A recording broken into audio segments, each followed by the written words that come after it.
You know what hurts more than losing the light in your eyes?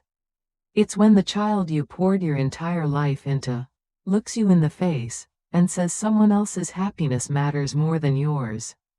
That your pain, your struggle, is just an inconvenience they can't be bothered with. That's what betrayal feels like. Not a sudden stab in the dark, but a slow, crushing weight that tells you your worth as a mother, as a person, means nothing. My son, Michael, he chose to pay for his mother-in-law's lavish European vacation, a $25 dream trip to Italy. Meanwhile, I was sitting in a cold, rented apartment, counting out pills to dull the fear of going blind, because I couldn't afford the surgery to save my sight. $50. That's what it would have cost to keep the world from fading away. And he told me it was too much. Please, don't forget to subscribe to this channel, and leave a comment letting me know where you're watching from. Trust me, you're going to want to hear how this story ends. Because it's not just about losing my vision, or even losing my son. It's about what I found when I stopped letting his choices define me. My name is Evelyn Harper, and I'm 62 years old. I live in a small, rented apartment in Denver, Colorado, where the winter wind howls through cracked windows, and the neighbors' arguments seep through the walls like a constant reminder of how fragile life can be. This isn't where I thought I'd end up. Not at this age, not after everything I gave. 20 years ago, my life was different. I had a little house on the edge of town, with a garden full of carnations that bloomed bright pink every spring. I'd spend my mornings tending to them, dreaming of the day my son, Michael, would bring his own children to play among those flowers. I was a schoolteacher back then, teaching first graders how to read, how to tie their shoes, how to believe in themselves. It wasn't glamorous work, but it filled my heart. My husband, Robert, was there too, a quiet man who loved fixing old cars and sneaking extra cookies to the kids in my class when he thought I wasn't looking. We raised Michael in that house, filled it with laughter, and hoped it would always be home. But life has a way of unraveling your dreams, thread by thread, until you're left holding nothing but memories. Robert got sick when Michael was 21. A heart condition, the kind that creeps up slowly and then takes everything fast. The hospital bills piled up like snow in a Denver winter, relentless, suffocating. By the time Robert was gone, our savings were gone too. I sold the house, the garden, the carnations, everything. I took extra shifts at the school, grading papers late into the night, tutoring on weekends, just to keep Michael in college. He was studying finance, dreaming of a big career, and I told myself it was worth it. That one day, we'd rebuild what we lost. Together. That was my first mistake, thinking sacrifice would mean something to him. Michael did well, better than I ever imagined. He graduated, landed a job at a financial firm in Boulder, and soon he was managing portfolios for people with more money than I'd ever see in my lifetime. He bought a sleek condo, the kind with floor-to-ceiling windows and a view of the mountains. He married Olivia, a marketing executive with a family that owned vineyards in California. Their wedding was the kind you see in glossy magazines, with chandeliers and champagne that cost more than my monthly rent. I was so proud of him, even when his visits turned into phone calls, and the phone calls turned into texts, and the texts turned into silence. I told myself this was normal. Kids grow up, they build their own lives, they don't need their mothers hovering over them. But deep down, I knew it wasn't just distance. It was indifference. Michael had climbed so high, he didn't want to look back at the woman who'd given up everything to get him there. The woman who'd traded her home, her garden, her dreams for his. And yet, I still held on to hope. Hope that one day, he'd remember what family meant. Hope that he'd see me, not as a burden, but as the mother who loved him more than anything. That hope kept me going, until the day it broke me. It started with a blur. Just a faint haze in my vision, like looking through a window smudged with rain. I thought it was exhaustion, too many late nights grading papers, too many years of squinting at small print.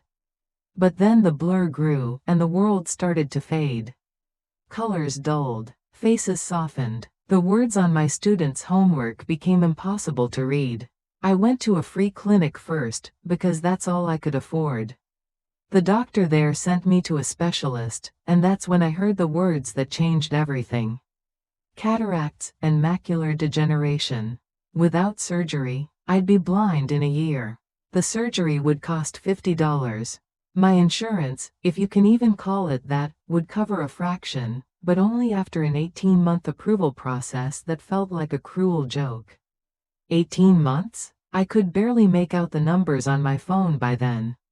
I was a teacher, not a banker. My savings were long gone, eaten up by Robert's medical bills and Michael's college tuition. I was living on instant coffee and store-brand cereal, rationing every penny to pay the rent. There was no way I could come up with $50. But I had Michael, my son, the boy I'd raised to be kind, to be family. So I called him. It was the first time I'd asked for help since he graduated college. My hands shook as I dialed, not from the cold in my apartment, but from the weight of needing him. "Michael," I said, my voice quieter than I wanted it to be. "I need help. The doctors say I'm losing my sight, and the surgery costs $50. There was a pause, too long, the kind that tells you more than words ever could. "Mom," he finally said, $50 is a lot of money." I heard Olivia's voice in the background, something about plane tickets, dinner reservations, a life I wasn't part of. "Honestly, Mom, you're being a bit dramatic." He went on, "Lots of people live with vision problems. Have you tried those magnifying glasses? Or maybe an app for your phone?" Magnifying glasses, while I could barely see the food on my plate? "Michael," I said, "I can't work like this. I can't teach. I can't even read my bills." Another pause. "Look, Mom, I get it's tough, but Olivia and I have our own plans right now. We're looking at a big trip, and with the way things are, we just can't swing it." A big trip, while his mother was losing the ability to see the sky. That conversation was on a Monday. By Thursday, I saw the post. Olivia's mother, Barbara, had shared it on Instagram, a glowing photo of her in a sleek airport lounge, designer sunglasses perched on her head, a glass of champagne in her hand. The caption read, "Off to Italy for the trip of a lifetime, 5-star hotels. Private tours. The Amalfi Coast, all thanks to my incredible son-in-law, Michael." Feeling so blessed, I clicked on the photo, and there it was, a carousel of images. Barbara sipping espresso in Rome, standing on a balcony overlooking the sea, her smile as bright as the life she was living. The trip cost $25 at least. I sat there, staring at my phone, the screen blurring not just from my eyes, but from tears I didn't want to let fall. Barbara, 55 years old, owner of a vineyard, a woman who played golf at country clubs and hosted charity galas, was living her dream. And me? I was counting out generic pain pills, trying to make it through the day without tripping over my own furniture. I called Michael that night. "Michael, I saw Barbara's post," I said, my voice steady for the first time in weeks. Silence. Then, "Mom, it's not the same thing. Barbara's been through a lot, her business took a hit last year. She needed this, and I don't need to see?" I asked. "Mom, you're twisting this. It's not like that." But it was exactly like that. It was about choices, about who mattered, and who didn't. It was about my son, my only child, deciding that his mother-in-law's vacation, her moment of luxury, was worth more than his mother's ability to see the world. I hung up the phone, and sat in my dark apartment, the hum of the refrigerator the only sound. For the first time, I wasn't thinking about the blur in my eyes. I was thinking about something sharper, something colder. I was thinking about what my son had just taught me, about love, about loyalty, and about what I was going to do next. That phone call with Michael, it broke something in me. Not my heart, that had been chipped away at for years. But my illusions, the ones I'd clung to, telling myself my son would come around, that he'd remember what family meant. When I hung up, I sat in my dark apartment, the world blurring around me, and for the first time in months, I wasn't thinking about the pain in my eyes. I was thinking about something else, something sharp, like the edge of a knife. Clarity. It was like a fog had lifted, not the fog in my vision, but the one in my mind. The pain, the pills, the endless nights worrying about going blind, they'd clouded everything. But now, I saw my son for who he was. Not the boy I'd raised, who'd run through my garden chasing fireflies. But a man who'd made a choice, a deliberate choice, to put his mother-in-law's luxury above his mother's survival. And that choice, it told me everything. It wasn't about money, not really. It was about priorities, about who he valued, and who he didn't. I made myself a cup of tea that night, real tea, not the cheap stuff I'd been buying to save pennies. I sat at my kitchen table, the one with a wobbly leg I hadn't fixed, and I started writing. At the top of the page, I wrote, "What I know about Michael. My son cared about his image, more than anything else. His life was a performance, carefully curated for everyone to see. The sleek condo in Boulder, the tailored suits, the Instagram posts with Olivia at wine tastings and charity events. He'd built a story about himself, the successful financial advisor, the generous husband, the man who'd risen from a small house in Denver to a life of influence and respect. Every Mother's Day, he'd post about me. To the strongest woman I know, with a photo of us from years ago, me smiling in my garden, him with his arm around me. It was all a lie, a polished lie that his friends, his colleagues, his entire world believed. But I saw something else that night, something I'd been too hurt to notice before. Michael's greatest fear wasn't losing his money, or even his marriage. It was losing that story, the one where he was the hero, the good son, the man everyone admired. What would happen if the world knew the truth? I didn't sleep that night. I spent hours making phone calls, not to beg for help. I was done with that, but to understand the man my son had become. I called his old college roommate, a sweet guy named Tom who'd always liked my homemade cookies. I called a former colleague from his firm, someone I'd met at a company picnic years ago. I even called a woman from the country club where Michael and Olivia played tennis, pretending I was just catching up. "Oh, Evelyn," they'd say, "Michael's always talking about you, how proud he is of how tough you are." Tough? While I was squinting at my bills, terrified of losing my sight? "He told us you're managing your health issues like a champ," Tom said. "He mentioned you didn't want help, that you're too independent." The colleague added, "Managing, independent, lies." Michael had built a narrative, one where I was the stubborn mother who refused his generosity, while he was the devoted son who could do no wrong. By morning, I had a clear picture. I knew who Michael's friends were, who envied him, who trusted his polished image. I knew the names of the clients who invited him to their ski chalets, the colleagues who praised his work ethic, the social media followers who liked every post about his perfect life. And I knew something else, something that made my hands stop shaking as I wrote it down. Michael's reputation was everything to him. It was the foundation of his career, his marriage, his entire world. And I held the match that could burn it all down. I spent the next day gathering evidence, not out of anger, but with a calm I hadn't felt in years.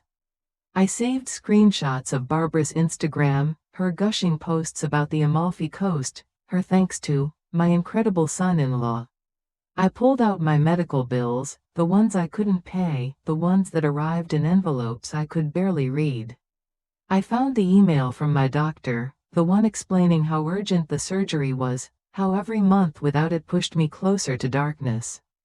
And I wrote down every conversation I'd had with Michael over the past year, every time he'd dismissed my fears, every excuse he'd made, every moment he'd turned away when I needed him most. I have a good memory for pain.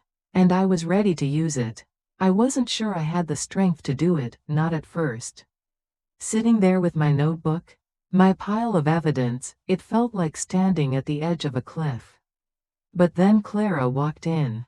My neighbor, my friend, the only person who'd noticed I was fading away. Clara was 65, a retired reporter with a sharp tongue and eyes that missed nothing.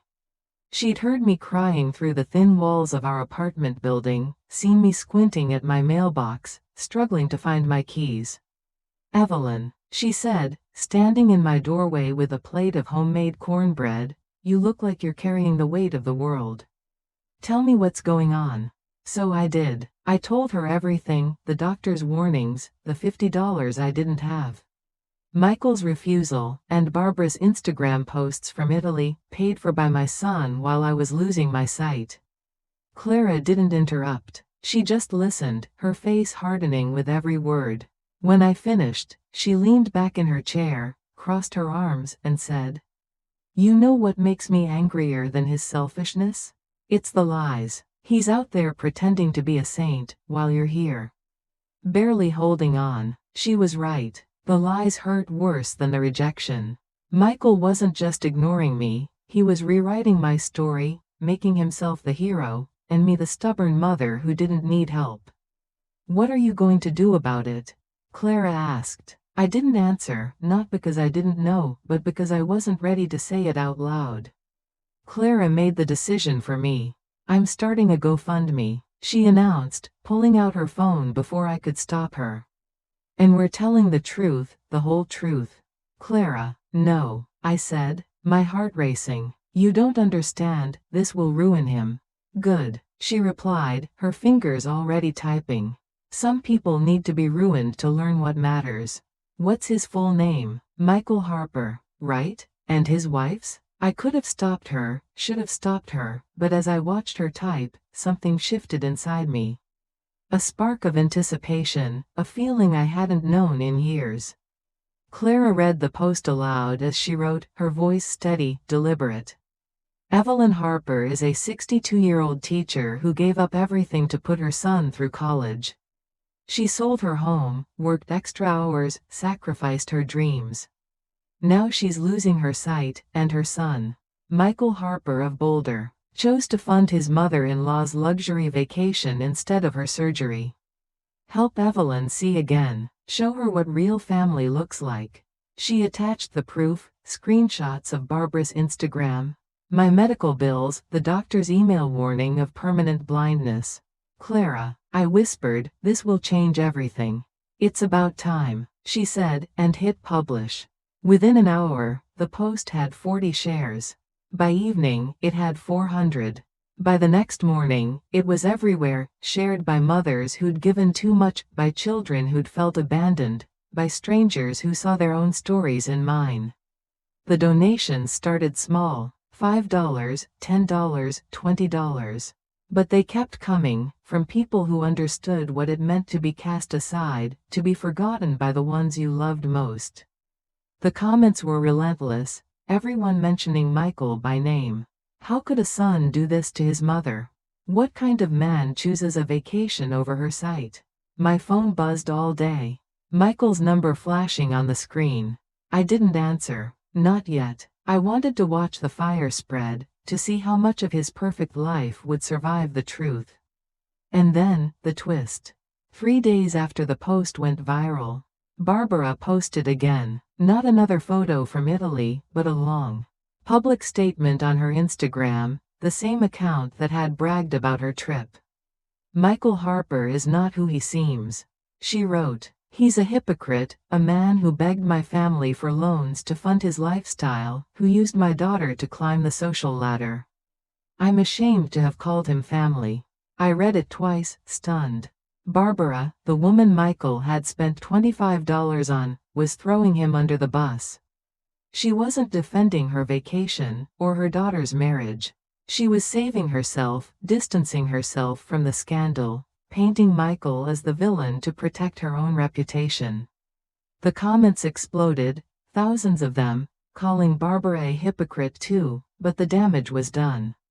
Olivia filed for divorce the next day, citing irreconcilable differences, but everyone knew the truth. Her family's money came with expectations, and Michael's ruined reputation didn't meet them. His firm suggested a leave of absence, but we all knew what that meant. His clients, his colleagues, his entire world turned their backs. The GoFundMe hit $45 by the end of the week. Dr. Susan Miller, the eye surgeon who'd been waiting on my insurance approval, called me herself.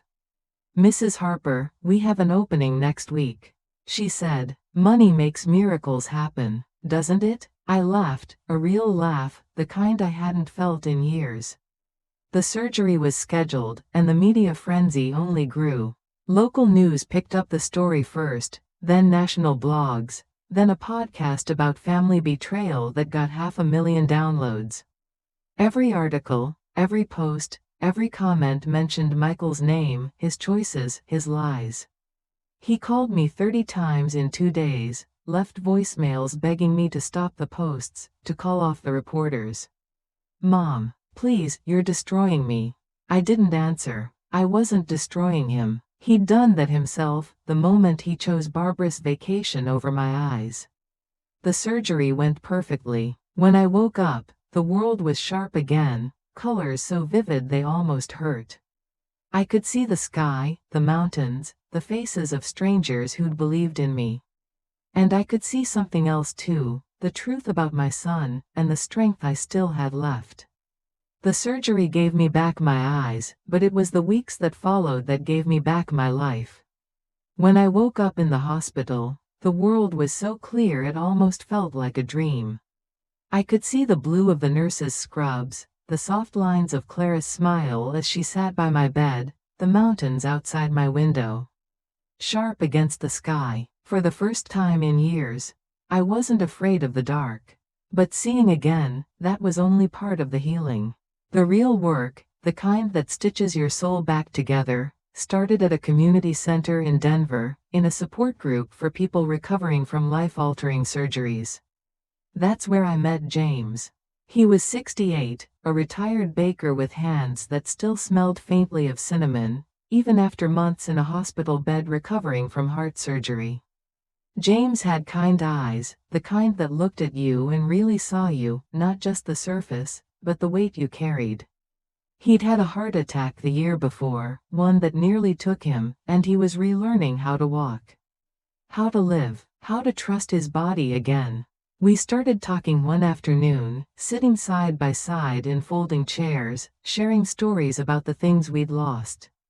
"Evelyn," he said, his voice soft but steady, "you're the woman from the news. Aren't you? The one who fought back." I laughed, a little embarrassed. "I'm just a woman who got tired of being invisible," I said. He smiled, and it was the kind of smile that felt like home. James had 2 sons, Ethan Todd and Lucas, both in their 40s, both the kind of men who showed up. They'd visit the support group every week, bringing coffee for everyone, joking with their dad about his terrible taste in hospital socks.